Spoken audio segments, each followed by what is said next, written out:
Good evening, and welcome back to another episode of What's Your Story? Tonight we have the pleasure of sitting down with the fabulous, fantastic, extraordinaire Joe Foster. Some of you might remember him from your school days, but we want to hear about how he came to be a school teacher here in the Kennebunks. And every time I say your name, Joe Foster, people say, "Oh my God, I love that guy." Oh, good heavens. So, anyway, we usually start our show off by first welcoming you to the set. Well, thank you. It's awfully nice to be here amidst this beautiful room on this lovely day. And we like to know how you got started in your life. Where did you grow up and where did you go to school? And Well, I'm sure there are many former students over the last 50 years from Kennebunk who know the story. Because when things would get dull in the classroom, we would go back and back and back, which was always entertaining for the buggers.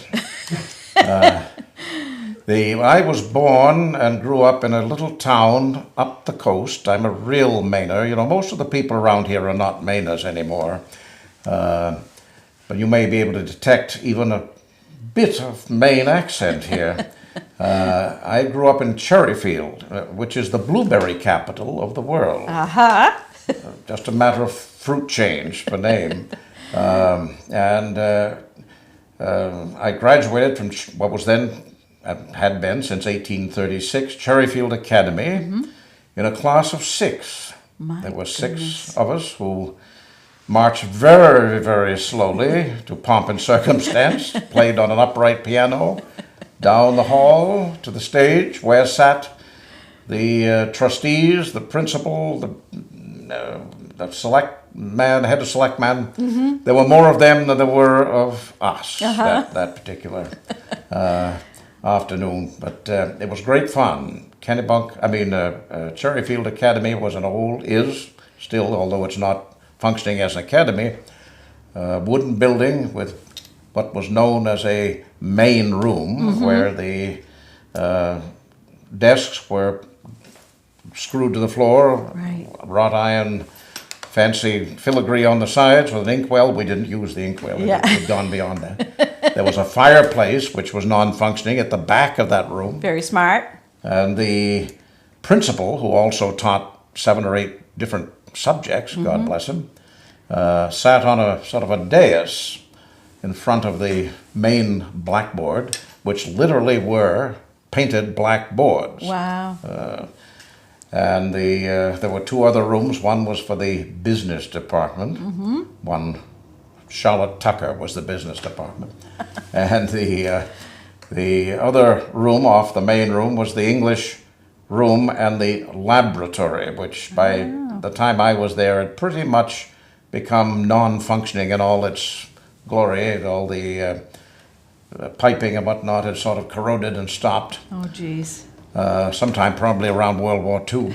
And so it was a wonderful time. It was the beginning of who knows what, but also the end of an era. We were getting, as schools later on, soon thereafter, became consolidated around the state, and all these small towns lost their schools.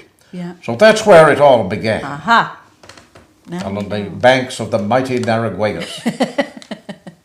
So then you went on to, did you go to Orono? I did. I went to the University of Maine, and I was going to major, I felt, in history. I've got sort of a sense of going backward rather than forward most of the time. And so history seemed safe. But in the mid-60s, the history department was going through sort of a bit of an upheaval, like everywhere else. It hadn't quite hit Orono yet, what was happening a little later on in that decade. But you're talking about Vietnam? Well, Vietnam and the protests, and of course all the happenings of the 60s, the way folks dressed. I dressed then as I drew now, but some of my contemporaries didn't. And some of the history department didn't. They were getting quite not tie-dyed, I guess. And the English department, which was made up mostly of pre-war types, that's World War II, were still in their tweeds. And I sort of settled in there, and that's how I ended up as an English teacher. Wow. It was great fun. They were congenial and pleasant and generally didn't drool much. So how did you get from there to here? Well, in 1968, 8, when I graduated, of course in those days there was a shortage of teachers, Right. around the state anyway, and probably nationally, because many of those who had been teaching for 25 or 30 years, which would have been the folks who had started in the late 30s, was retiring. Okay. And there was a great shortage. Yeah. So it was like a hiring marathon where folks and graduates gathering together would be interviewed by, they were from the Department of Education or College of Education, by superintendents and whatnot from around the state. And I interviewed with several folks, and one of them was John Seekins, who was superintendent here, had been since the mid-50s and was still in 68. So he invited me down to visit,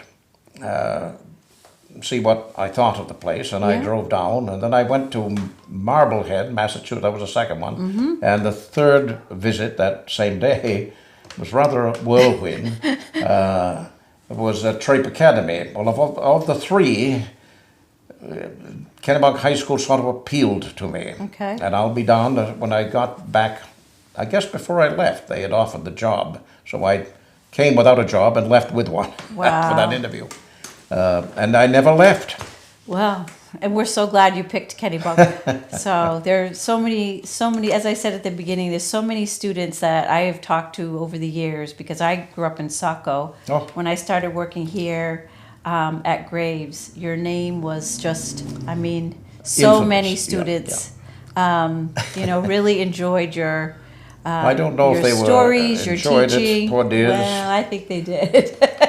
But it's, having spent 50 years at it and seeing literally several generations pass through, it has been literally an honor to have been part of all of this for that long. Having also been out of it for the last 18 years, having retired, I miss that connection to the community, because gradually you sort of fade into the mist. But it's always grand to bump into older students. And they remember you, and so unfortunately, some of them seem to age differently than I have, because they seem to recognize me. I sometimes don't recognize them. That happens. That happens. So so as far as like being on the scene of those transitions, so when the computer came on the scene and people started doing research a little bit differently, did you notice big changes in the papers? Well, the year that I came, they had just put a computer but the computer itself was somewhere in the main office at the superintendent's office, this monstrous thing in a room. Oh, yeah. Now they're this big. Yes. Can you imagine? And there was I guess a connection at the high school where everybody ran around the students with those punch cards. Remember? Right. And it was just the beginning of it. So not many students were writing anything because that was a different matter. It was all very math-oriented. And so you were still having to some extent, hope that everybody learned the Reinhardt or the handwriting system, because you were reading handwriting. It wasn't probably until another 25 years before we moved into, in the 90s, before everybody began to use word processors and it made life a lot easier. And Yeah. but I do have bifocals for the reason I think the handwriting stuck around. But in some respects, it made better writers out of them because they could fiddle around and change things and move things around and learned, I think, what the value of editing was, where they didn't want to do that when they'd written it hand out. One or two would do that, but they generally wouldn't. Yeah. So that evolution, it's interesting, then folks were still, students were still writing in cursive. Oh. And, the last few years I have taught, after I retired at the high school, I taught, 12 years at York County Community College. And I would write something on the blackboard, illustrating a sentence or in cursive. In cursive. And suddenly you look out and everybody is horrified. And some poor little girl will usually, it's a girl, puts up her hand and says, Mr. Foster, can you read that to us? Why would I read it to you? You can see it. Well, we can't read cursive. Oh, what a sad thing. Isn't that sad? A sorry past. Yeah. It's such a beautiful way to, when you learn the letters and... Well, I think in some ways, even though I'm contradicting myself by talking about writing on a word processor and being able to correct and edit, the effort put into writing it adds another dimension somehow to all of that. And it's gone. So no one's learning that anymore. That's gone. Oh, once in a while somebody will say, I had to learn it in third grade, but I've kind of forgotten it, but I think I can read what you just wrote. But you forget that when you read them, because I still write in red ink on the papers, and I realize nobody is reading this. They can't read it. So it forces me to print, which is just as bad. Yeah. But it's interesting, these small changes, so-called improvements, sometimes throw us in strange ways backward. They do. I got a book for the library, I think it was last year, the art of cursive. Really? And front and center, just so people remember it. It's not a children's book. It's it's for folk. But I used to love, and my mom's handwriting, the looping. Like you're saying, the effort that would go into. It's a joy to get. I remember, and we'll talk about that, I'm sure. But dealing with World War II veterans and whatnot, having taught a number of classes dealing with World War II. I became good friends with a husband and wife couple, and about 4 years ago, I was talking for some reason in class at YCC about that generation and how small things made them a little more sophisticated in some ways than what folks their age now are rather like, I guess. I'm mangling that, but the point was I was trying to illustrate that group had certain skills that perhaps. So anyway, I go to the post office. That was on my way back home that afternoon. Stop at the post office to pick up my mail, and there is this most beautiful letter with this wonderful script. Well, it was from the wife, who was then 95, of a World War II veteran, who had written to me to tell me something that was going on. And this wonderful letter, this beautiful letter. And I thought, I should take this in and pass it around and let them see what it means. Yeah. This beautiful work of art in some ways, even though it was just a newsy letter. Absolutely. Yeah. So if you have somebody comes to you now and says, I'm thinking about going into the profession of teaching, what kind of advice do you? Well, that's a good question, because I think that it's tough to recommend it. I had a wonderful, almost 5 decades. Yeah. And I would tell them, you have to find something that you enjoy doing, so that when you go through that door in the morning, and I know this is a cliche, but that you don't regret being there. Every day should be Yep. a joy. Yep. And it was for me. But from what I hear from some, and it was getting sort of that way before I retired in '07, the demands of the community, which are different, and expectations than they were 40 years ago, the demands of the state for various kinds of meeting guidelines and whatnot. Yep. I don't think that's improved education, and I think it's best left to educators to decide what is best for the students.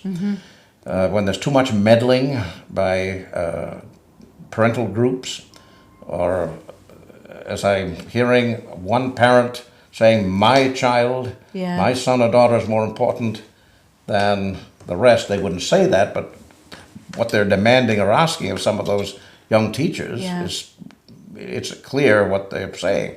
Don't forget the rest. Well, all of that diminishes education. So to tell somebody that the joy of teaching is going to be just a delight for the next 40 years, 50 years, I'm not sure I can do that. Yeah. So I would have to be honest, but that's my experience. Maybe somebody else's is different. Right. That's what I've found with a few friends that I have.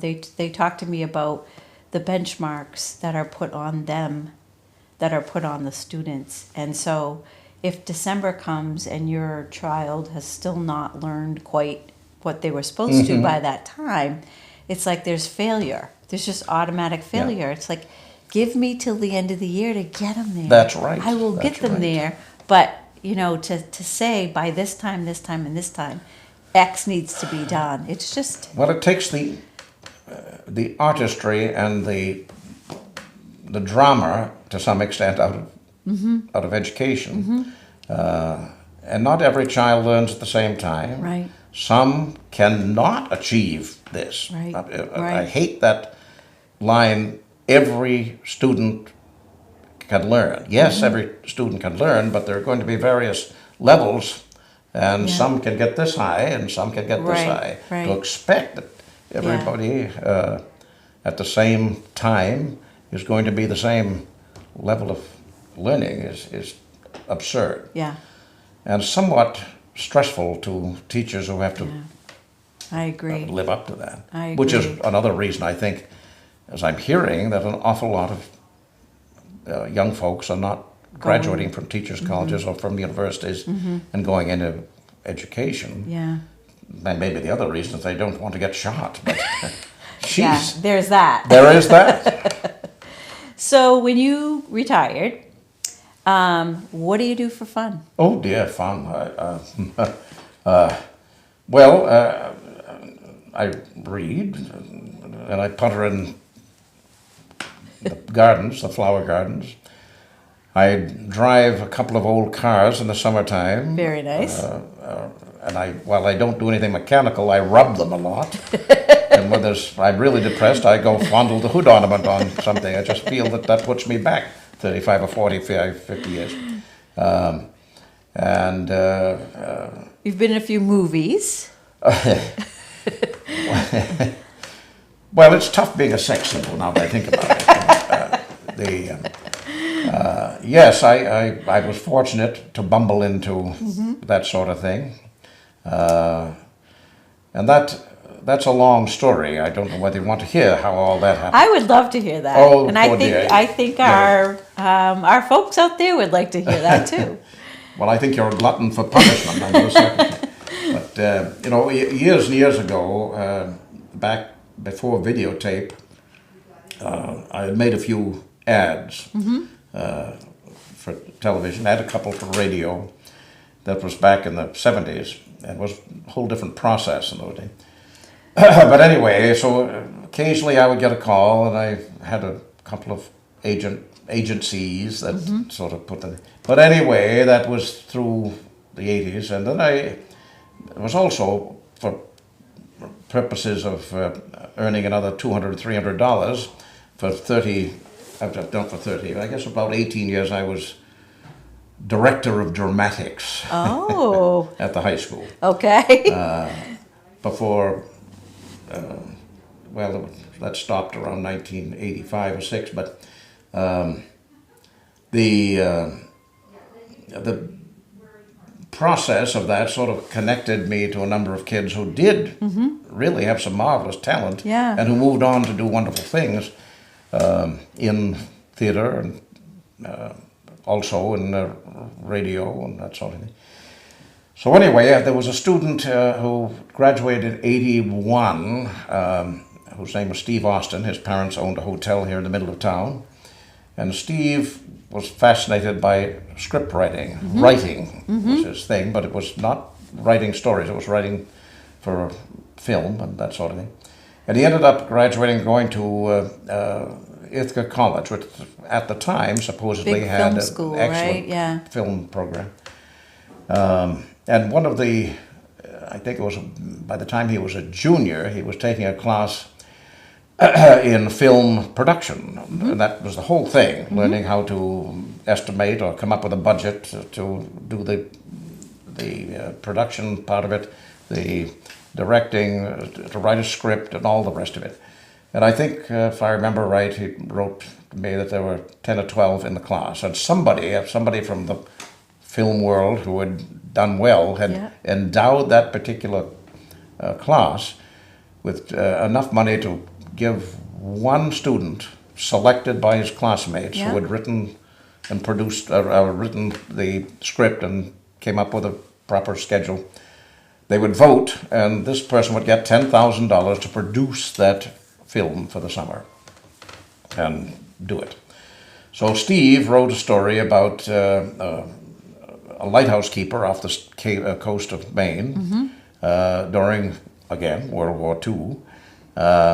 And the lighthouse keeper and a little boy who was living with him, which now that I look back seemed a little suspicious, but you had, it was supposed to be his grandson, I guess, and they have a little problem when washing up on the shore is a lifeboat with 3 German sailors whose submarine or vessel has been torpedoed, and they're the last survivors. And they float. Of course, if you know anything about the coast of Maine and up and down the East Coast, actually, there were many sightings and operations of German ships, German submarines. So anyway, the movie is about how this fellow copes with dealing with these 3. Does he drown the buggers, before they get? Does he call the Coast Guard? Does he have them in for tea? Or just give them oars and say, well, Germany's that way. So the whole issue of the story is how this develops, and of course, gradually as they revive, the 3 young sailors sort of take over the island, and then they're insisting on getting away, and they do. They leave the island, and we assume that something happened to them. But anyway, the film, which he produced and did a wonderful job, spent all summer on it. He used Goat Island Light and filmed there, did some filming aboard a Coast Guard cutter for the insides of a submarine and using Portland, the Portland Coast Guard thing. Lots of settings around the community. It was really well done. So now he thought that one thing was going to give him an entree into at least local television where he could produce programs, local programs. But strangely enough, he hadn't thought about the need to have a resume, a real packed resume. And of course, they're not too anxious to give some 22-year-old a thing. So the poor soul, after trying to get a job for 6 months, joined the Navy. Went to OCS school, became an ensign on a destroyer or some darn thing. But at the same time, he entered this film that he had made in a contest, which I don't know runs anymore, for college filmmakers. Okay. And there were 1,400 films from around the country entered, and eventually, narrowing them down, he ended up winning first prize in Hollywood. which won him a new Datsun automobile, which was what Datsun sponsored it, I believe. And also a week being wined and dined by the likes of, all the Hollywood lights of the time. And a big dinner, and so all of that. So anyway, that film was viewed by a number of people to judge on it, and to judge it, a group of films that were narrowed down, and that one of the judges was a young producer or director by the name of Stephen Lisberger. Okay. And Stephen Lisberger had only done one film before, called Tron, T-R-O-N, which is about computer people. I think Harrison Ford was in it. Yeah. So anyway, I got a call from Paramount at home. This is all before email and all that, asking if I might be interested in reading a script. I said, well, what's the name of the script? And they said it's a movie called Hot Pursuit, which sounded a little racy to me. Yes, I would think so. Yes. And I was a little concerned, but I said, well, yeah, send it. They said, should we send it to your agent or to you? And I said, well, you better send it to me. And it came, I read the thing, and they said, call us when you have read it. Yeah. I did, I called back, and they really do answer, by the way. Paramount Casting. Isn't that great? That's right out of the movie, as they do that. And so she said, did you read the script? I said, yes. What did you think? Well, I said, it's no Gone with the Wind, really, but she said, did you catch the part of the teacher? Yes, I thought that was interesting. She said, well, do you think maybe you might be interested? I said, well, a teacher might be interesting. So that led to a conversation about auditions. This story's long. And I said, well, where does one audition? They said, well, the film is going to be, part of it is going to be done in Victoria, British Columbia. So probably there'll be some kind of casting call, casting event in Vancouver, or on the East Coast, probably in New York. Well, I thought to myself, why would I go to Vancouver, pay all that money for a flight and not get the thing? So I said, well, if it's in, thinking I could drive, if it's in New York, I'll be interested. Yeah. So about 2 days later, I got a call saying, you don't have to go anywhere, you've got the job. Wow. Yes. Well, it turns out there was somebody in that casting group was fascinated by Maine accents, I think, for some perverse reason. And so I ended up playing a teacher in that film, which didn't stay long on the screens, but it does show up even now occasionally on old movie things. Check that out. Hot Pursuit. Hot Pursuit. Wow. Yes. Stephen Lisberger was the director. John Cusack was the young actor at the time, the big thing, and a young woman from my time when she was sort of a hot singer of the 50s, called Shelley Fabre, who played the mother. And her mother, her aunt, was Nanette Fabre. Yeah.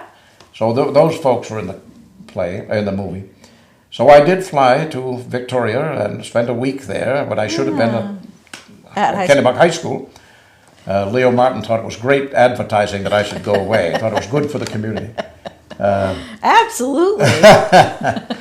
So it was wonderful. I was met by a limousine, had my own little trailer, was assigned a little woman, little girl, a little script person who pounded the top of my head every time we were going to shoot, because she said, oh, she didn't, but somebody said it glows under the lights.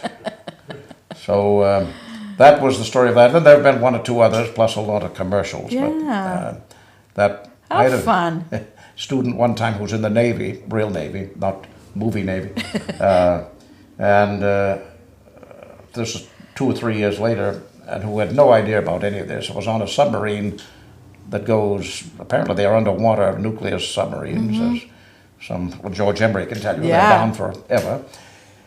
And of course they, in those days, would carry quite a number of VCR tapes to keep the sailors happy. And one day they put in, and he's sort of sleepily watching the film, and suddenly he said, that's my English teacher. Hot Pursuit! Quite befuddled of why I should appear 20,000 Leagues Under the Sea. Oh, what a riot. Yeah. That is great. What a great story.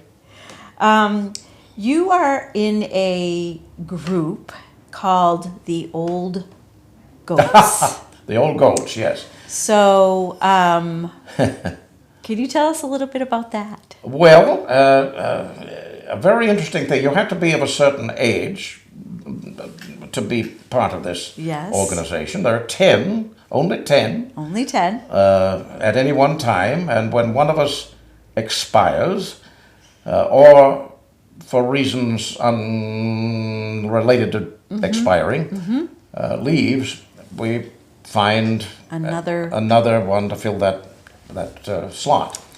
And we meet every 2 weeks on a Friday and have lunch.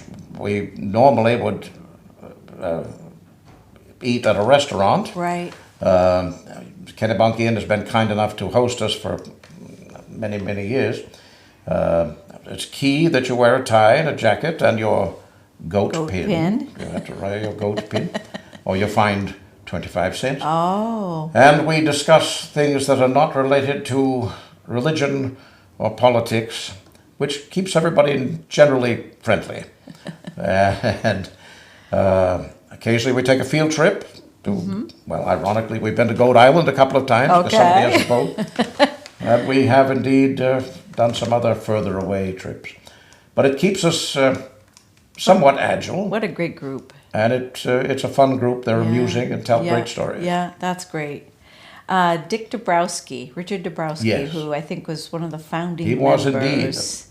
And when he would come into the library and talk about the old goats, I just found it so fascinating. And now we have the pleasure of hosting you twice a month here, and you bring your lunch. But it is such a pleasure to see you all walk in with your jackets and your pin, and the oldest of us is 94, and he's as bouncy as can be. And there are, I think there's certainly nobody under 70, but there's no agenda. There's no. It's just the joy of being together. Yeah, and that's very rare these days. So I'm glad you all keep it up. Well, I think it's more unusual maybe for men. I think there are a number of ladies groups that maybe get together, but it's been great fun. Yeah, that's great. Well, I hope we get to have you all here for a long time to come. I know you might switch it back out and go back to a restaurant, but you're always welcome. Well, thank you. I will pass that on to the rest, saying that we are not ready to leave yet. Please do. So when we get ready to finish up with our interview, we like to have a little bit of a rapid fire round. Oh, rapid fire. I'm not good at anything fast. Do you have a favorite color? Well, probably gray, although I'm not arrayed in anything gray today. Normally I am because I'm colorblind. Oh, okay. So I can't ask what color would you despise if you had to say, there's a color that I just can't stand. You're colorblind. Well, I can tell there are some that just kind of, whatever they are, make me less than happy. Lisanne James, who is one of our staff members here, she said, you always ask people what's their favorite color. Why don't you ask them what color they don't like? And I said, that's a good question. So do you have a favorite ice cream? Well, I'm pretty basic. It's probably chocolate. Okay. Favorite book? Well, this week? Well, I read an awful lot of stuff, nonfiction these days, but my favorite author was somebody I stumbled onto in college and still enjoy, Thomas Wolfe, not Tom Wolfe, but Thomas Wolfe. Who died in 1938, but produced Look Homeward Angel and You Can't Go Home Again. Yeah. A number of others that didn't get published till long after he died. Right. He was not the best. He needed a good editor to put things together, but I just loved his prose. That's great. He was a bit wordy, but it was beautiful. Good. Do you have a favorite movie besides Hot Pursuit? Well, believe me, Hot Pursuit definitely won no awards, but the Casablanca I still turn to, and it makes me feel good. And It's amusing and funny and Yeah. definitely part of the World War II era. Yeah. Mike Kelly, who's our producer here, we started a movie night a couple of years ago, and upstairs in the community room, first time I had ever seen Casablanca. Really?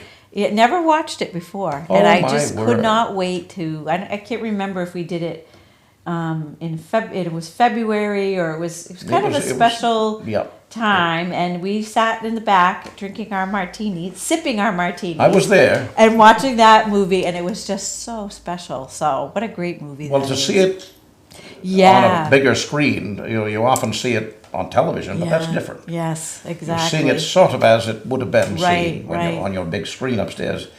And I glanced around the room as that was playing and saw many of the viewers thoroughly enjoying themselves. Oh yes, yeah, yeah. So we're hoping to get back to movie night pretty soon. I think we've got the green light, so Good. I think good. we're gonna get there.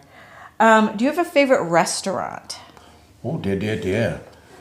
Well, I'll tell you a restaurant that I miss because I ate there a lot from 69 to whenever it ended up, the Glenmore in Kennebunk, Oh, okay. right on Route 1. Yeah. Marjorie Eaton and her husband ran it. Marjorie, who just died at 100 and something just recently. Yeah. But it was a congenial place to go, and the only place you could find fried tripe. Oh. And it was wonderful. They did a marvelous job with tripe. And it served it with molasses, can you believe? It was. I would go that there sounds at least really once a nice. month for tripe. Yeah. So speaking of, did you ever go to the Chat and Chew downtown? Not as often. that I before didn't you? get down here, this was a whole different region. It's a long way. Long way from Kennebunk. And once in a while I would go to Chat and Chew, and I think at the time Marie McConnell ran it. I'm not sure of that. That was Dave McConnell's, who used to be the principal at the high school. His mother ran that, I think. Okay. I just thought, first time I ever heard that name, I thought, what a great name for It is. a luncheonette or whatever it was. There were at some the time. interesting restaurants around Yeah. here in those days in Kennebunkport. Coolest place you've ever been, and not temperature, but like The coolest the place. coolest place. Well, several years ago, again related to my obsession with World War II, I did a planned a 3-week trip to Europe, visiting various sites with a former student who's now 55, and fascinated by that too, Yeah. and another friend of his that was fascinated. So anyway, we spent 3 weeks traveling about, but we spent 3 days on the Normandy coast, not just at the cemeteries, but just doing all the beautiful little towns. The food was delicious, the people were friendly, the countryside was warm, because it was June. It was lovely, and it was hard to imagine that it was a killing field 80 years ago, but at that, I would go back there in a minute. We were planning to do it, and then the plague struck, so we haven't gotten back Yeah. there. Well, I hope you get back there. Have you ever been? No, I have family members that were in the service and have been, and they can't even explain. I think you have to be there to You understand. have to be there, you have to understand the whole context maybe in some Yeah, ways, but even yeah. aside from the fact that Yeah. we're honoring American who didn't come home, Right. the countryside is lovely. So I would have to say that moved me deeply Okay. for lots of reasons. Yeah. Yeah. Okay. So what are you going to do next? Next, well, I suspect it'll have to do with Mr. Bibber. I don't know. Are you still affiliated with the college? I was, well, we finished the semester when, in February of 2020, 2020, yeah. I'd been there 12 years at that point, Yeah. and we finished the semester online, and Right. that was probably the worst experience Yeah. I've ever had in the classroom. Yeah. Only I wasn't in a classroom, I was in my study, but it was awful. I'm not Yeah. technical, you may have guessed. And also, if you're not where you can look students in the eye or have the conversation and get conversation going among them, that's So not much education. is lost. Yeah, I agree. In fact, interestingly, many of those students said, we're never going to do this again before the... So and obviously that was the last of it. I didn't feel I could go back and do any of Yeah, that. yeah. And after, this would be year 54 if I were to go back, and maybe it's time to shuffle off and putter, rubbing the old cars again. Well, and now I think we've kind of hooked you in to become part of our Portside Readers Well, that was a very ensemble. pleasant time. Yes. So we're going to tell our watchers to look for you on one of the Wednesday night. Oh, that's cute. Yes, Wednesday night episodes. You should sell tickets. Wow.